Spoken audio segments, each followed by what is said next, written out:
Shalom. I would like to give all reverence, due benevolence, worship, honor, praise, and glory unto the Most High God, whose name is Yahweh, and His only begotten Son, whose name is Yahweh Shai. This is an exhortation to those of you whose fathers consider themselves to be Black, Hispanic, or Native American, that you are the true Israelites of the Scriptures, of the Holy Bible.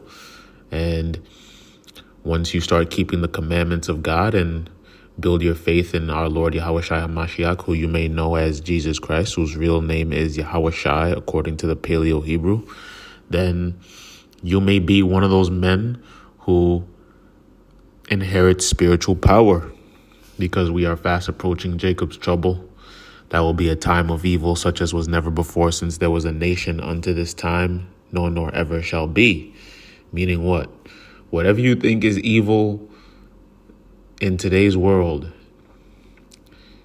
you haven't even seen the half of it yet. I took a glimpse of the news and I saw that there was a man who set a woman on fire on the train in New York City. I didn't get a chance to delve into the specifics of the story, but I mean, in all my years, I don't think I've ever heard of something that criminal and egregious. I got a chance to see a couple photos, one of the woman as she was set on fire and like a still of the man when he was in the train, and another of the train docked in the station or stopped in the station with her just covered in ash, sprawled out on the floor. And I presume that at that time she was already dead. There are a lot of crazy things that happen in the world, a lot of murders, a lot of vengeance that's taken upon others. I don't think I've heard of something quite that insane. The only time that we really hear about people being set on fire is like those Burning Men, the Burning Man, when you see of like the heathen or like these other nations, these people, they set themselves on fire to show some type of like, it's supposed to be some type of show of discipline or some type of devotion to whatever belief system they're entrenched in or whatever the case is. Point is, that's going to become commonplace. And not only will people be setting people on fire, that's just a teaser for what's to come, but there will also be cannibalism. Yes, it sounds outrageous. You may say cannibalism, like people eating people. Yes, people eating people. There's going to be great famine in many lands. Food is going to become very scarce. So you just ask yourself what the person next to you will be inclined to do if they haven't had food in their stomach for 7 whole days, 10 whole days. But if you put your trust in the Lord and you keep His commandments, then you won't have to worry about that. And in fact, not only will you be shielded from the evil that's going to sweep throughout all these lands, whether you're subject to straight up civil wars and class wars where men take up arms and sweep through suburban areas, or you're caught in the city where all mayhem is breaking loose. The population density is just too great for that confined space, or that concentrated space, rather. Not only will you find yourself shielded from that, but you'll also have the power to control the elements. It may sound like something straight out of a comic book, but it truly is not. And when we read about our righteous forefathers, many of them were given great power to discomfit their enemies in war, to slay their oppressors, and to ultimately show the great strength of the Lord's right hand and the magnificence of His power. So one of those examples is in the book of Exodus chapter 17. We read about how Moses quite literally just had to lift his arm up and follow the commandment of the Lord for our people, our forefathers, to discomfit Amalek when they came to fight against us. So this is Exodus chapter 17 and verse 8. It says, "Then came Amalek and fought with Israel in Rephidim. And Moses said unto Joshua, Choose us out men and go out, fight with Amalek. Tomorrow I will stand on the top of the hill with the rod of God in mine hand. So Joshua did as Moses had said to him, and fought with Amalek. And Moses, Aaron, and Hur went up to the top of the hill. And it came to pass when Moses held up his hand that Israel prevailed. And when he let down his hand, Amalek prevailed. But Moses' hands were heavy, and they took a stone and put it under him. And he sat thereon, and Aaron and Hur stayed up his hands, the one on the one side and the other on the other side. And his hands were steady until the going down of the sun. So the Lord said, take the staff of God that's in your hand and lift that thing up. And once you lift your hand up, so long as you keep it up, our people will prevail over their enemies, the Amalekites, who are the modern day Israelis by and large. Those people in Israel, they, for the most part, are not the people of the book. Of course, our people are dispersed among all nations on the earth, so we don't classify Israel strictly off of skin color or racial characterization such as Black, Hispanic, or Native American, but that's just who the bulk of our people are. That being said, Amalek has had war with our people from generation to generation, and there's always been a tension between the two nations. So let's continue reading. This is Exodus chapter 17, picking up at verse 13, and it says, And Joshua discomfited Amalek and his people with the edge of the sword. And the Lord said unto Moses, Write this for a memorial in a book, and rehearse it in the ears of Joshua, for I will utterly put out the remembrance of Amalek from under heaven. And Moses built an altar and called the name of it Yahweh Nissi, for he said, Because the Lord hath sworn that the Lord will have war with Amalek from generation to generation. So that's just one example of spiritual power. Moses didn't even need to join the battle. All he had to do was follow the Lord's commandment, lift up the staff of God, and Israel prevailed against their enemies. But notice it said when his hand came down, then Amalek prevailed. So that just goes to show that the battle is in the hand of the Lord, as it tells us in several chapters, several precepts throughout the scriptures, that it is the Lord that goes to fight for us. He's the one who fights our battles. So, of course, it may seem like when we're in the throes of things, in a fight, in a physical altercation, whatever it is, that we are the ones doing the dirty work, laying the crushing body shots, blows, whatever it is. It's the Lord who's pulling our strings. But that's just one example right there. There's another example that closely parallels that account of Moses, which we read about in the book of Judges, because Gideon was a righteous judge who delivered his people, our people, out of the hand of the Midianites, who oppressed them for 7 years. And similar to the way Moses held up his arm to give Israel the victory, Gideon had done this a very similar thing. But first, I'm going to get Judges chapter 7 and verse 5, because this is an account of the Lord giving Gideon a sign of who the men would be that would be worthy to fight with him. So, matter of fact, I'm going to start at verse 3. It says, this is Judges chapter 7 and verse 3. It says, Now therefore go to, proclaim in the ears of the people, saying, Whosoever is fearful and afraid, let him return and depart early from Mount Gilead. And there returned of the people 22,000. And there remained 10,000. So that is according to the commandment of the Lord, which we find in Deuteronomy 20. When our people are to go out to war, if any is fearful, they have to go home. That's the word of the Lord. And also because, if you have a bunch of people who are not confident that they can win the battle, they're gonna bring down the morale of the army, of the military, of the forces. Like, you can't have people who have doubt in their heart about their chances of winning a war. Like, every second in war is a matter of life or death. And you're on the battlefield and you have someone who doesn't have that intestinal fortitude. If you're not ready, you got to go home. If you're fearful, you got to go home.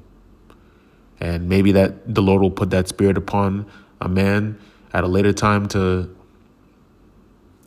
rise up and fight along his brethren. But again, if you're fearful, then you have to be separated from the host, so that everyone else who has either stirred up their courage enough to be willing to fight admirably, or just straight up has that mentality within them to kill, that they're ready. So let's see who was ready. This is Judges chapter 7, picking up at verse 4. So in verse 3, it said that 22,000 went home and there remained 10,000. So of 32,000, they were down to 10,000. Let's see how it was further narrowed down. Judges chapter 7, verse 4. And the Lord said unto Gideon, the people are yet too many. Bring them down unto the water, and I will try them for thee there. And it shall be that of whom I say unto thee, this shall go with thee, the same shall go with thee. And of whomsoever I say unto thee, this shall not go with thee, the same shall not go. So he brought down the people unto the water, and the Lord said unto Gideon, everyone that lappeth of the water with his tongue, as a dog lappeth, him shalt thou set by himself. Likewise, every one that boweth down upon his knees to drink. And the number of them that lapped, putting their hand to their mouth, were 300 men. But the rest of the people bowed down upon their knees to drink water. And the Lord said unto Gideon, by the 300 men that lapped will I save you, and deliver the Midianites into thine hand. And let all the other people go, every man unto his place. So none of these men knew what the other man would do. But the Lord said, I'm gonna show you which men will be ready to fight. Those who take the water and lap it like a dog. So they're taking their tongue, and they're not like cupping their hands and drink, like pursing their lips to drink the water. No, they're taking their tongue and they're drinking it straight up like you would see a dog drink out of like a dog bowl. Those were the men who Gideon would look upon and see and know that those were the ones that were chosen by the Lord. So let's see how Gideon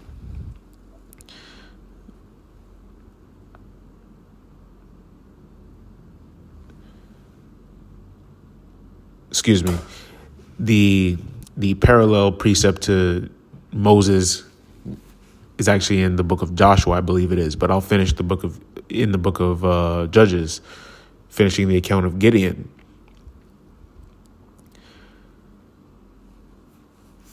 This is the book of Judges chapter 7, now picking up at verse number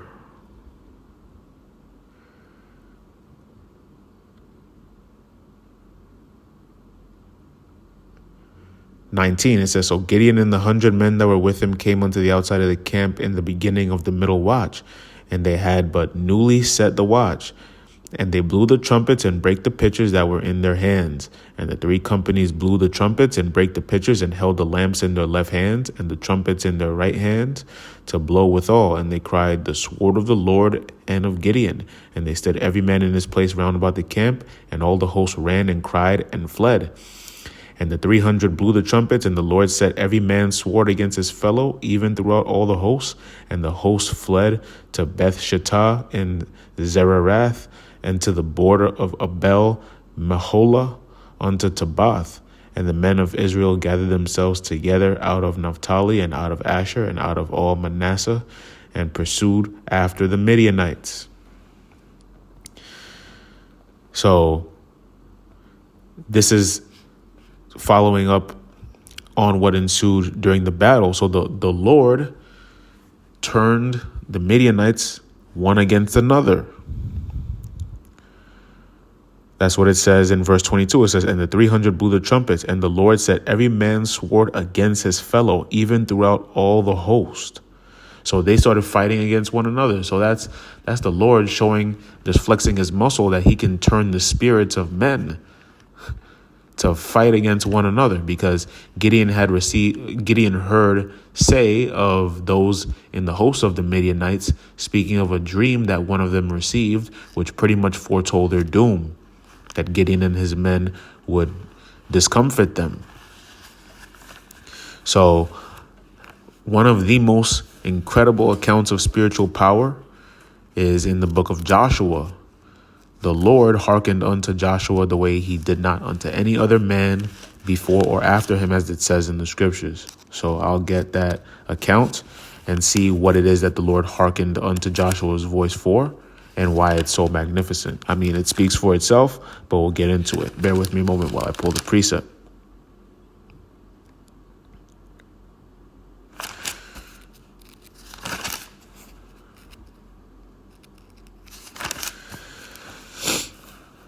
This is the book of Joshua, chapter 10, and verse number...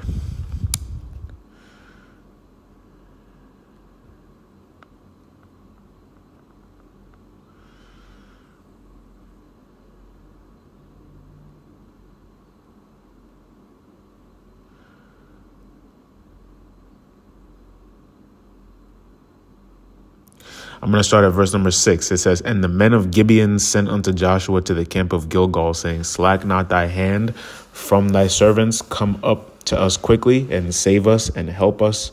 For all the kings of the Amorites that dwell in the mountains are gathered together against us." So the men of Gibeon were at war with the Amorites, who are a Canaanitish people, descendants of Canaan, as it tells us in Genesis chapter 10. During the time of Joshua, he and the children of Israel entered the land of Canaan to dispossess the inhabitants.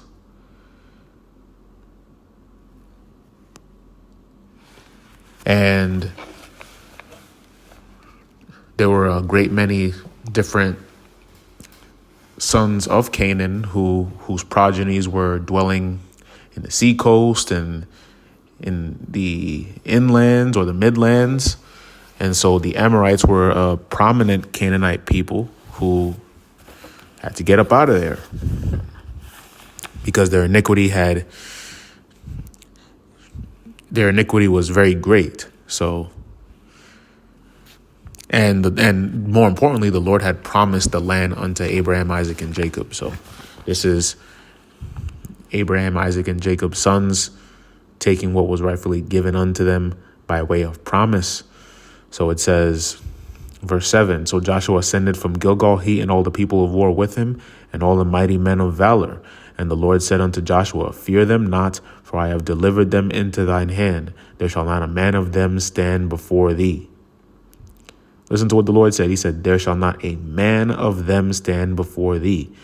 Joshua therefore came unto them suddenly and went up from Gilgal all night. And the Lord discomfited them before Israel and slew them with a great slaughter at Gibeon and chased them along the way that goeth up to Beth Horon and smote them to Azekah and unto Makkedah. And it came to pass as they fled from before Israel and were in the going down to Beth Horon that the Lord cast great stones from heaven upon them unto Azekah, and they died. They were more which died with hailstones than they whom the children of Israel slew with the sword. So not only did our Lord Yahweh Ba'ashem Yahushai give our forefathers that immense power to just slay their enemies, but he also gave them help from heaven, rained down hailstones on the Amorites. This is verse 12. Then spake Joshua to the Lord. So these are the operative precepts here of how the Lord's about to do something incredible. So in verse 12, it says, "Then spake Joshua to the Lord in the day when the Lord delivered up the Amorites before the children of Israel. And he said in the sight of Israel, Sun, stand thou still upon Gibeon, and thou moon in the valley of Ajalon. And the sun stood still, and the moon stayed until the people had avenged themselves upon their enemies. Is not this written in the book of Jasher? So the sun stood still in the midst of heaven and hasted not to go down about a whole day. And there was no day like it. And there was no day like that before it or after it, that the Lord hearkened unto the voice of a man, for the Lord fought for Israel." I mean, that's quite literally unbelievable. You're not finding a historical account of that. You're not pulling that up on no VHS tape. You're not going to no encyclopedia and finding something like that. The Lord made the sun stay up all day. We know that the sun reaches its peak around noon in the sky, and It rises in the east and sets in the west, and that could be anywhere from about 5 o'clock to about 9 o'clock, depending on the season. And that's, I mean, that's clockwork, quite literally. The Lord hearkened unto the voice of Joshua, who said, what do you say? Verse 12 again, midway through the verse. And he said, in the sight of Israel's son, stand thou still upon Gibeon, and thou moon in the valley of Ajalon. And the sun stayed. The sun stood still and the moon stayed. So they were up simultaneously at the same time as well. Just put yourself in that setting. Imagine that, seeing the sun and the moon coexisting. Of course, we see that during the daytime. Sometimes you'll see the face of the moon during the day. Especially if you're on a drive, you'll look up at the sky, you'll be able to see the moon. But simultaneously, when they're supposed to be in different courses, without the sun going down, it's nighttime. It's nighttime. It looks like the crack of day of the afternoon. I mean, that spiritual power is next level. That's not Joshua using his strength, as he was already established in battle. At this point, he had already led Israel to conquer Jericho. He had already, I mean, as we read in Exodus 17, he was at the forefront of leading Israel past Amalek or over Amalek. But here, just took things up a whole nother notch. All he had to do was speak, and a great phenomenon in the sky took place. So this harkens unto what we read in Revelation, in the book of Revelation, where it says that the Lord's chosen will be able to smite the earth with plagues as often as they will, because the times are going to get so evil that those who profess themselves to be men of the Lord, and it shows in your deeds and the way you keep the commandments, the way you dress, the way you talk, the types of activities you even partake in. Those who profess themselves to be the sons of God, not by way of surmising, but quite literally by your bloodline and embracing the covenant that our people are bound unto the Lord by, the other nations, they're going to increase in the antipathy and the hatred that they have for our people. And as it tells us in the book of Revelation, our people are going to be put up on trial and put to death. But in that day, in those days, the Lord is going to give his men power. And I can close out with that in the book of Revelation 11, I believe it is. Because the Lord tells or foretold what he would bestow upon his men and how they'd be able to manipulate the elements. So I can get that in Revelation 11.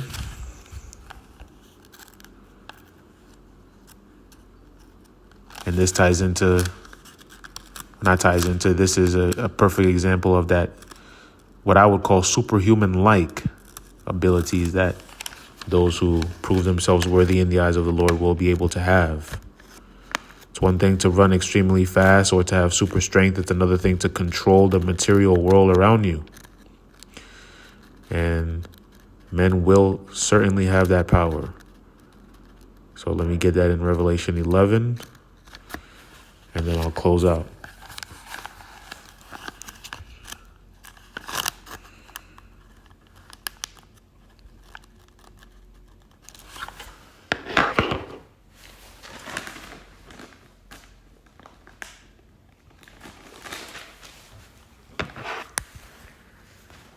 This is the book of Revelation, chapter 11.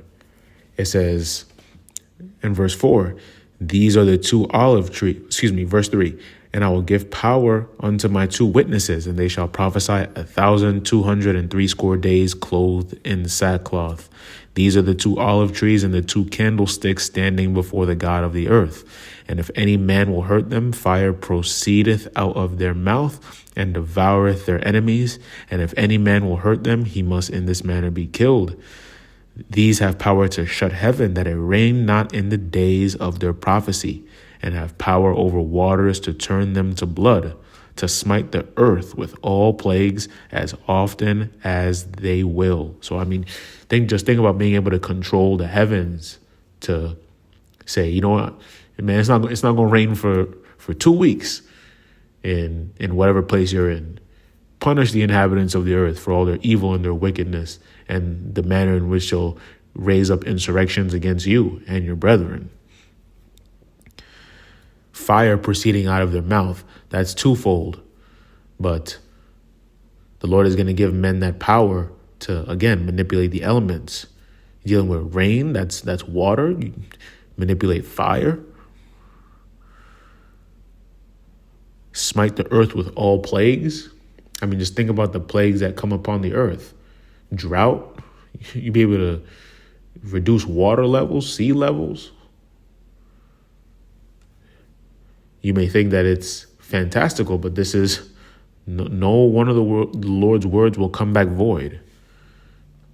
As often as they will, the Lord said. And to turn the waters to blood as well.